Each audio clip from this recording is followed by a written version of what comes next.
Hi, my name is Kareem. Okay. Hi, Kareem. So, first question, why did you choose to be involved in the Voices of Resistance show for this year?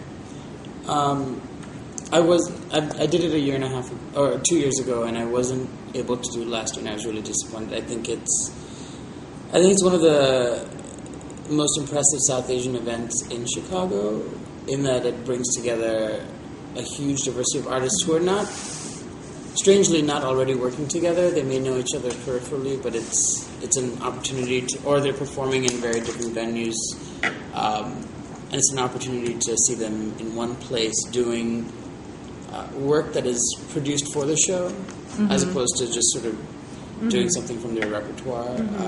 So there's a real intent and purpose to the kind of work that comes out here. Yeah. And do you feel it's, like, I think you touched upon this, that it's a good way for other fellow South Asian artists to come together and meet each other, because there's really no other forum for that type of I mean, I think there's several spaces. They just they get a little closed off once they find each other, and I think because this is an application process, I think the dialogue is opened up through that application. People sort of saying, here's what I'm about, as opposed to just coming together because you're South Asian. Got it. But that there's a sense of politics to it. Right. Yeah. Yeah. I think it's not your average, like, talent show, variety show. So I think that sets it apart in terms of the space it creates. Okay. And what has been your experience so far through the workshops and then with the other artists in creating a piece for the Voices of Resistance show? I've attended 2 out of 3 workshops, and I think I won't be here for the show, so I'm making a video for it. But being able to see what everybody is doing and to see it in process, I think process is actually the most exciting part of performance and art making, and people who see the show never actually see that. So being privy to what other people are doing is always a lesson learned in how I make my own work. To see people incorporate feedback is really humbling, and so I benefited from that, getting feedback on my own work. I don't make videos, so I perform, and so I've needed the feedback, I've needed ideas, I've needed suggestions, and all of that has been really productive for me. Good. And just switching gears a little bit, but somewhat related, as far as your experience has been in the Chicagoland area or Illinois, or wherever you want to talk about, what has been your experience, or what have you been a witness to as far as post 9/11 here in the United States? I would say the activism and education of South Asians after 9/11 and the 9/11 backlash against South Asians has given me a sense of racial politics that I didn't know I could develop.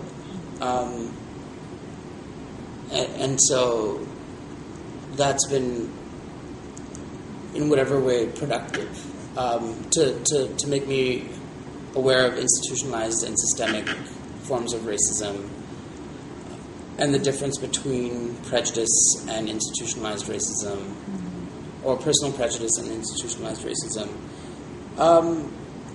I've become very conscious of what Jasbir Kaur calls homo nationalism, but this sort of nationalistic, patriotic sentiment in gay communities that really ostracizes brown, Muslim, South Asian, Arab people, and walking into a gay club, and usually I have a beard, and some guy being like, a guy like calls his friend over and is like, "Look at that terrorist," and totally within earshot, not even within earshot, like right beside me, and standing and pointing and staring for like 3 minutes, it sort of makes you want to throw up, makes you want to punch someone in the face. And the assumption that gay bars are tolerant and gay bars are part of my research, actually. So I'm always aware of what's going on in there, but when it hits me that way, it's frightening and it's upsetting. Or walking down my own street in Chicago and being called Osama. Those are the little things that remind me that my body does not fit, what's supposed to be around. It's not liked, it's not wanted, and I internalize that and I try to fight it. But I think the way in which I understand my own body has had to change. I haven't been victim to physical violence, and I'm glad and grateful. But my mom was like, "We should change your name. You can't travel like that, or make sure you shave your beard before you get on a plane." Just little things like that. It makes me aware that it's not just that we're all suddenly sort of paranoid, or many of us are paranoid about the way our body looks and feels in the world, not just in America. Okay, thank you. And then going back to your piece then, your video piece for the show, related is that what do you hope that the audience will gain or experience from your piece, and what is your goal as an artist in producing or making that piece? I think the piece is sort of an exploration of material culture and our sort of a really ambiguous and complicated relationship with consumerism. One that sort of I'm looking at diamonds and, in some sense, diamond trade, but the ways in which it's really part of our life and my family's culture, but it's also caught up in global trafficking and politics that help fund terrorism and help fund different types of terror that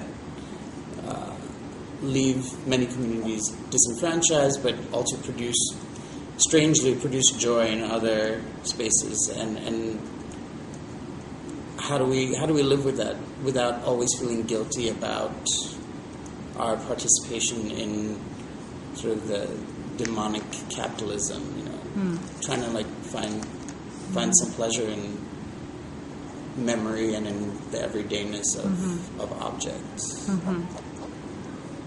Okay, and why do you think people should come to the Voices of Resistance show, besides you being awesome and your work being awesome?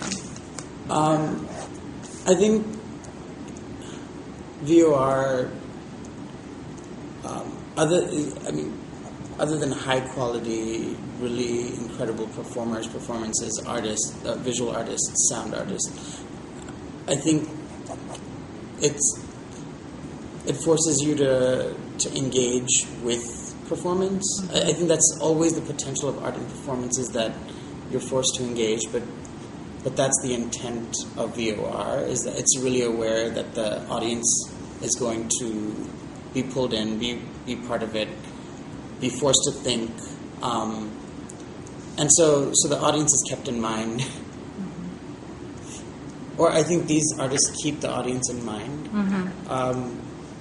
And so it's a show for people. It's not just like people showing themselves off, but people, artists and activists trying to relate.